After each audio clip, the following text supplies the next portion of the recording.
اے محمد ان سے کہو اگر کہیں میرے رب کی رحمت کے خزانے تمہارے قبضے میں ہوتے تو تم خرچ ہو جانے کے اندیشے سے ضرور ان کو روک رکھتے۔ واقعی انسان بڑا تنگ دل واقع ہوا ہے۔ ہم نے موسیٰ کو تو نشانیاں عطا کی تھیں جو صریح طور پر دکھائی دے رہی تھیں۔ اب یہ تم خود بنی اسرائیل سے پوچھ لو کہ جب وہ سامنے آئیں تو فرعون نے یہی کہا تھا نا کہ اے موسیٰ میں سمجھتا ہوں کہ تو ضرور ایک سحر زدہ آدمی ہے۔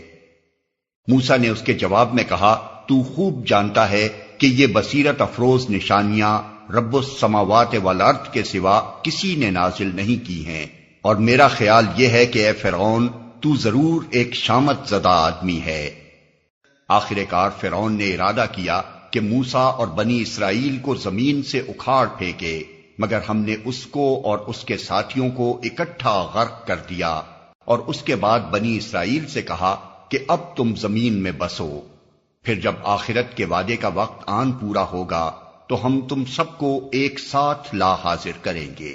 اس قرآن کو ہم نے حق کے ساتھ نازل کیا ہے اور حق ہی کے ساتھ یہ نازل ہوا ہے۔ اے محمد تمہیں ہم نے اس کے سوا اور کسی کام کے لیے نہیں بھیجا کہ جو مان لے اسے بشارت دے دو اور جو نہ مانے اسے متنبہ کر دو۔ اور اس قرآن کو ہم نے تھوڑا تھوڑا کر کے نازل کیا ہے تاکہ تم ٹھہر ٹھہر کر اسے لوگوں کو سناؤ، اور اسے ہم نے موقع موقع سے بتدریج اتارا ہے۔